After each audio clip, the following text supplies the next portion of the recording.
शहरातील eastern express हायवेवर मोठे खड्डे पडले होते आणि यामुळे वाहन चालकांना अनेक अडचणींना सामोरं देखील जावं लागत होतं। ही गंभीर गोष्ट लोकशाही मराठीनं दाखवल्यानंतर त्या ठिकाणी मनसेनं आंदोलन केलं। 24 तासाच्या आतच प्रशासनानं या खड्ड्यांची गांभीर्यानं दखल घेत रस्त्यावरील खड्ड्यांवर डांबराचं मास्टिंग केलंय। याचाच आढावा घेतलाय लोकशाही मराठीचे प्रतिनिधी मनीष गांगुर्डे यांनी। पाहूयात।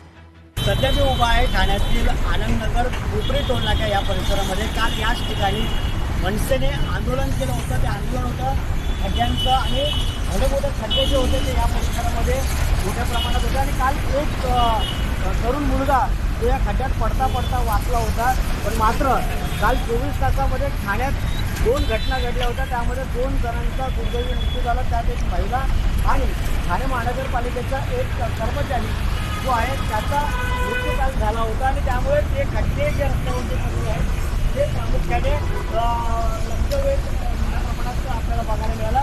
एकंदरीत आता महानगरपालिका आणि PWDच्या माध्यमातून हे जे रस्त्यावरचे खड्डे जे आहेत ते आता बुजवण्याचं काम जे आहे ते हाती घेतलं आहे।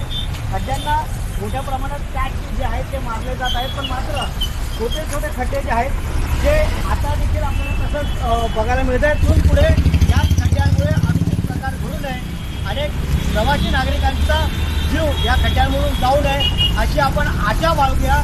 आणि हे देखील खड्डे लवकरात लवकर भरण्यासाठी पालिकेने मोहीम जी आहे ती आता हाती घेतली पाहिजे। मनीष गांगुर्डे, लोकशाही मराठी, ठाणे।